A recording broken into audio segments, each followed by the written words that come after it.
Hi, I hope y'all can hear me. The mic is attached to my hip. I think it should be fine. To get ready. It is day 7 of my wisdom teeth, so I can't use straws still. My Poplex bottle is my little security blanket. BRB while I clean everything for this setup. Cue aesthetic music.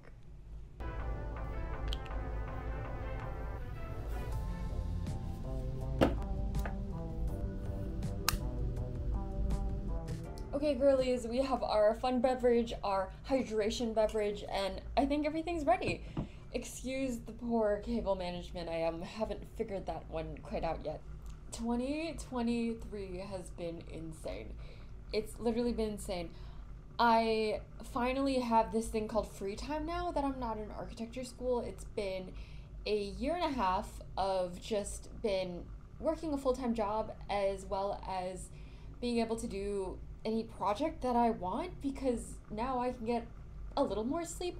Although what I've realized is the balance is never going to be the same. It's always going to be a struggle to hang out with friends, to connect with family, to hang out with college friends and high school friends that are long distance, and I have a long distance relationship, so it's just plus health, plus exercise, plus meal prep, and it's just like no one taught anyone how to adult. Like, where was that class in college? I'm a little, and this is just gonna be like a little diary of how I can proficiently say through these projects that I've given myself this past year, my own prompts from my art, how I can say I'm basically a 3D animation artist. I strongly feel like I can present those skills now in a portfolio with all of the work that I've accumulated. I have learned Blender a little bit more, but just to share the tea about how I haven't been able to do as much as I wish I did, but looking back, just like giving myself a pat on the back that it's like more substantial than I thought it would be. So diving into that as well. Here's my 2023 Kachow Wrapped. January and February wasn't really much. Why was that? I think I was going through Minnesota seasonal depression. But anyway, in March, I finally finished my SZA print.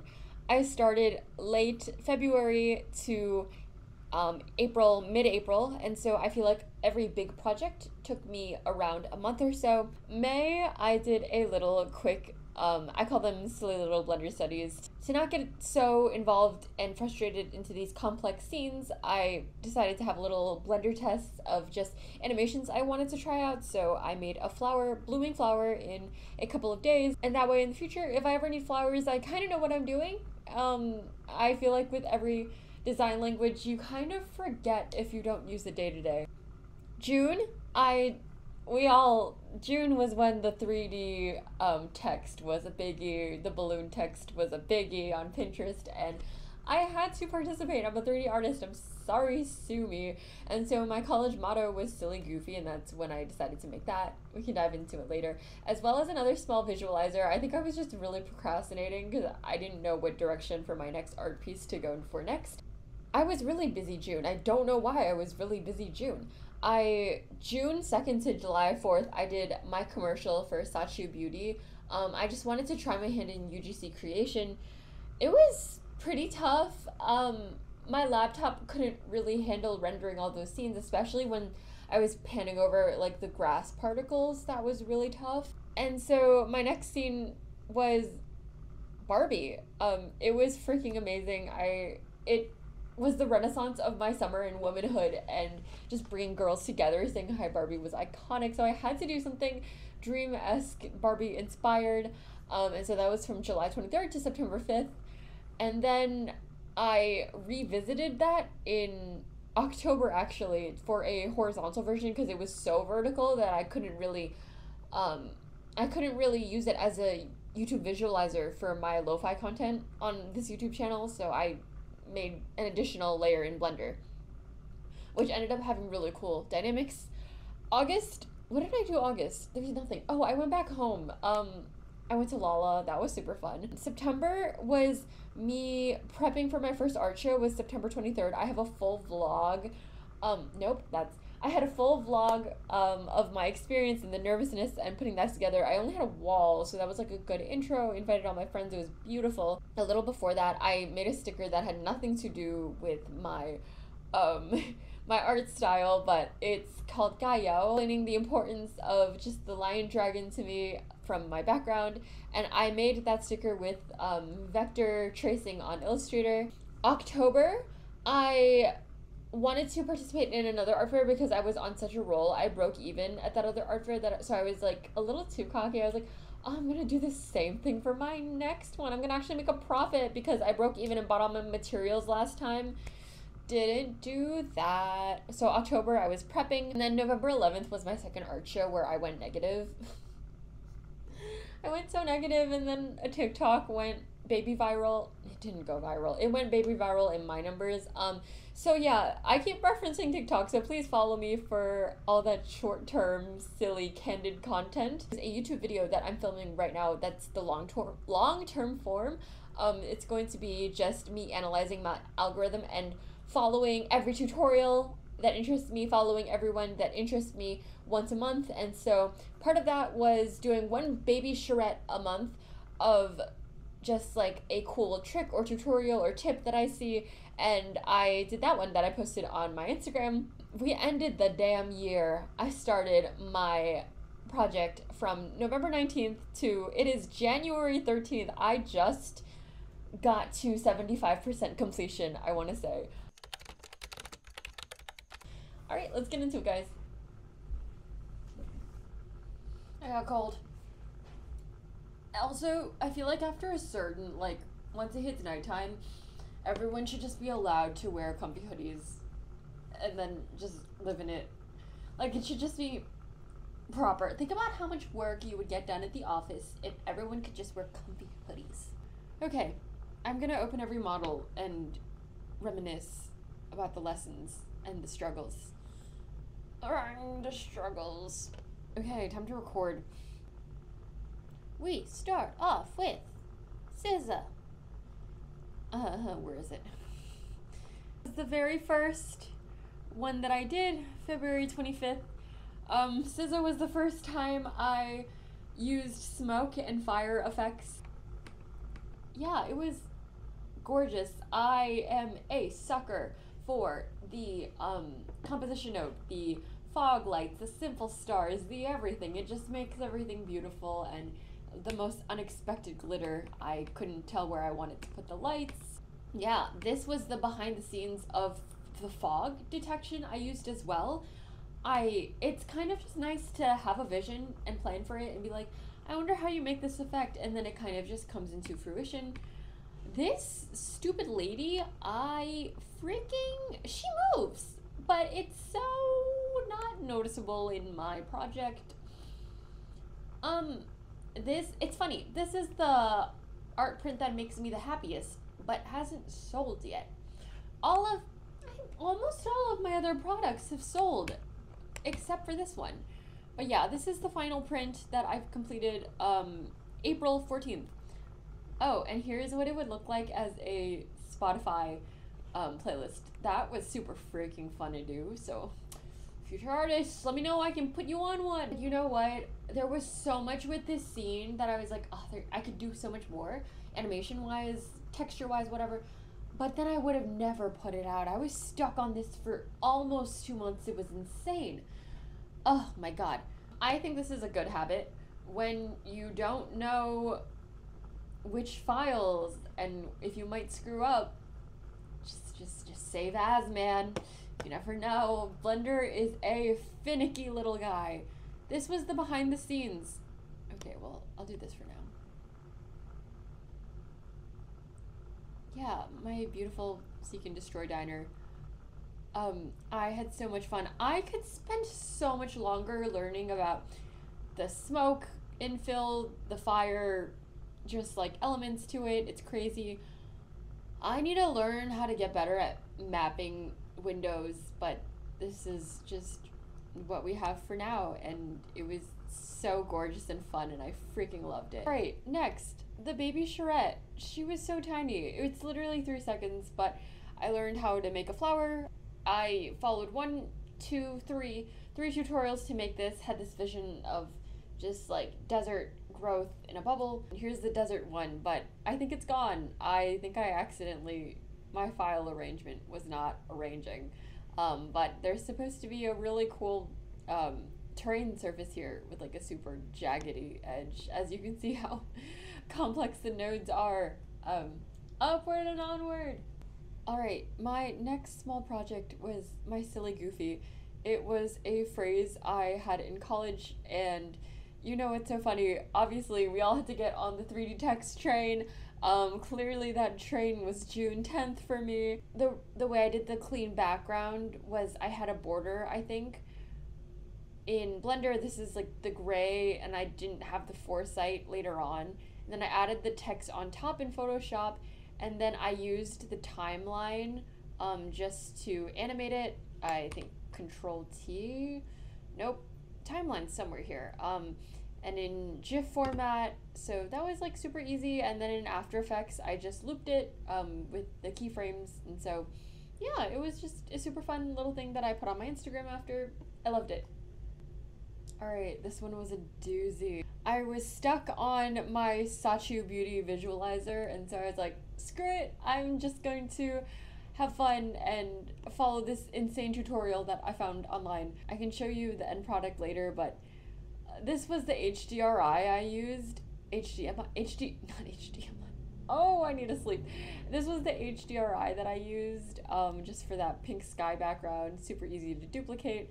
And I just kept rotating the world until I found like a way. This texture is freaking gorgeous. I think I only followed 1 tutorial that I just really wanted to try, and just do anything you put your mind to, and it turned out amazing. So I do freelance. If you are an artist interested in this, I love partnering up with smaller creators. So let me know. This was super fun, and I would love to do something like that again. What's next? Oh my god! Freaking 𝙁𝙬𝙧𝙠 was so hard. So hard.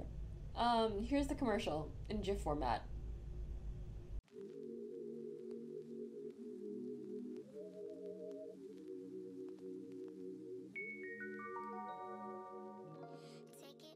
If I really wanted to do digital UGC work, I would have to like pay money to go and like put this shit in a render farm and put that in my fee, because not realistic at all. I got a free castle asset online just because it was going to only appear in a couple shots, and I really didn't want to think about modeling all these like castles and stuff, but if I had more time, I really could. I had this crazy long pan in, it sped up into everything that's inside here.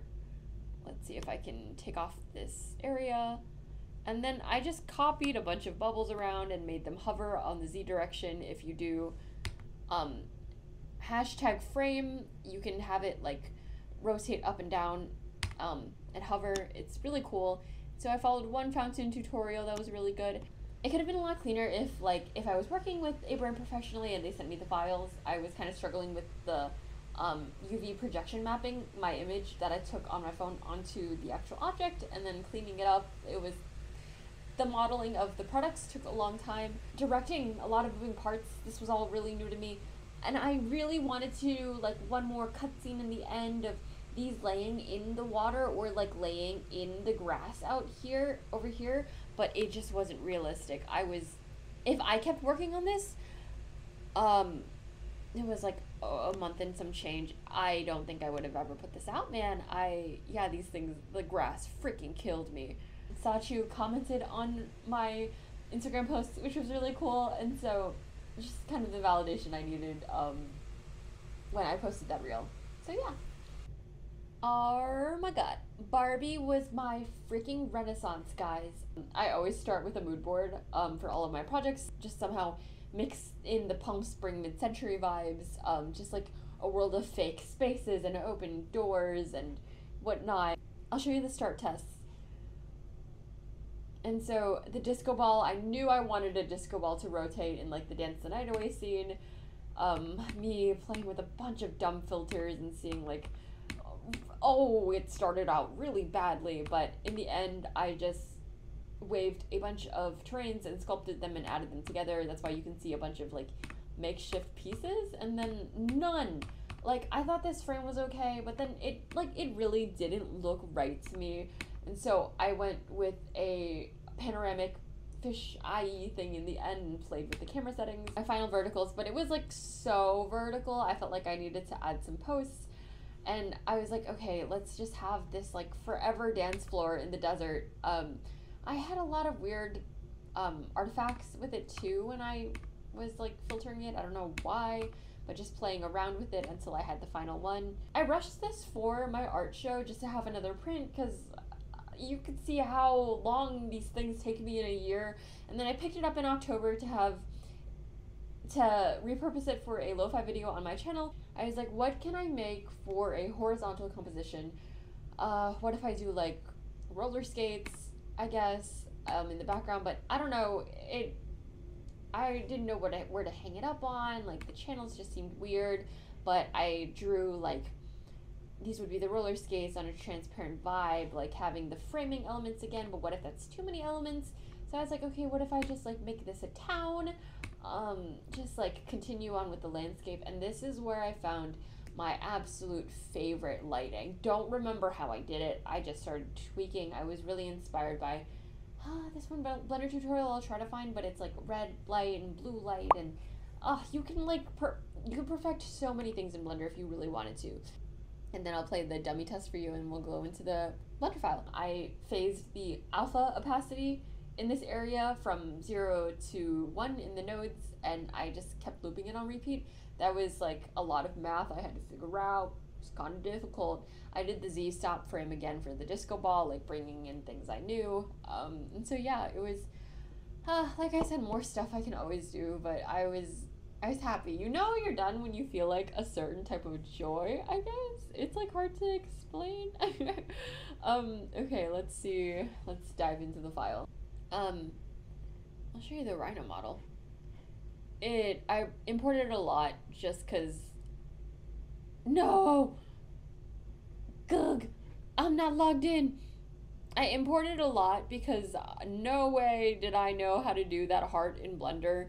But I think it's highly worth the $99 as like a bougie Christmas present or something. Yeah, I don't know.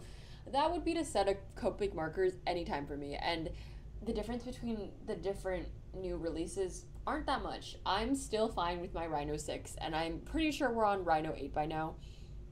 Array, I think, to have these all. The disco ball was kind of hard. I remember the indents. I don't even think they showed that much, so I'm kind of upset. I was gonna add like cacti, but it was just too much in the end. But yeah, this is how I started. I did a lot of keyframes for like the different platforms. Okay, I think we're done. Time to leave Barbie Land. For the next sticker, it's gonna be something short and sweet. I was struggling with my sticker ideas for a while, and I don't know, this one's a little out of the realm of the dreamscapes and what I would normally do, but it's just so cool. I had this idea since literally like June, and I finally developed it in September. If you follow me on my Instagram, you would have had a chance to vote in this poll. I ask a lot of really decisive, indecisive questions about my art and like what I should do and what would be more poppin'. But everyone really liked this one a lot better. Actually, no, it was like a 60-40 vote. It was kind of concerning, but I felt like this was a little more podium-esque, and the other one, the words can be kind of hard to read, and it's already a little hard to read if you don't know Canto, but it's Gaio at oil, and so just a little like victory quote. And yeah, the lion dragon was super fun. They're all vectors, as you can see. So on to the next. October, I was setting up for my art show, and so this was the banner I mocked up. This was the exact table runner I bought off of Amazon, and so I was just trying to see with my new adjusted logo. I added halftones. little stars, little lightning bolts, and seeing which, whether a white base or a black base kind of looked better. I mocked this up on Photoshop, and so that was like my highlight of October, and now it's a real product, so that was really fun. So this is definitely the charrette I'm the most proud of. I wanted to recreate this effect. Like I said, I was following my IG algo, and I wanted to see, like, it's really cool. The shapes are kind of like appearing, disappearing from the background, and I didn't know the verbiage. I just was like, let me fuck around in Blender and just figure it out. And so it turned out it was a Toon BSDF shader. Didn't even know the verbiage. I was like, cartoony 2D fading into the background instead of a principal BSDF. And so I copied that onto the background and did like an object constraint along it, which was really cool. And I did P to separate. But yeah, definitely the most proud of that charrette. This is my third big project. I started it in November, ? I started it November 19th, and I just finished to 75% satisfaction of Karen's scale, and it is January 13th. So, based on that scale, I will include it for a bigger victory in 2023 and more opportunity in 2024 to do more art. There's so many things. This is a whole particle system, and I was struggle busting it for a while. If you want to see how I troubleshot that, if your particles are also not emitting, I think I will either post it on my YouTube shorts. I think I'm posting it on my YouTube shorts later on about how to make it appear. But I think I followed 2 tutorials for this dragon, this Haku's beautiful cousin. I followed this tail. I made this segment in Photoshop and I duplicated it. I arrayed it along the curve. I arrayed this body. Like, if you tab through this was the most complicated rigging tutorial ever. Not even rigging, it was like a follow through or something. Anyway, it was crazy. There's still a bit of technicalities. Like, if you go to like 200, his arm is floating, but I can't figure it out right now, and I need to release this damn thing. So I think I'm just gonna Photoshop it. So yeah, that's it. I'm gonna go watch, I'm gonna do a thumbnail, and then I'm gonna watch Keith try all 90 Ben & Jerry's ice creams from the newest Try Guys live stream, because I'm curious about all the flavors and all the reactions, and do some market research. Anyway, thanks for sticking around, guys. This is before I forget to do an outro. I have a coffee thingy below, as well as all of my prints are on Etsy, and my stickers, and hopefully more information on my Instagram soon about different spots I'll vend at. I think this winter, it's January, this winter I'm gonna curl and hibernate. It is finally under 10 degrees in Minnesota now as a high, and I'm sick of it. Thank you guys so much. Eee! Okay, ka-chow is out. Bye. Drink water. Stay safe. Have fun. Live life. Okay, bye.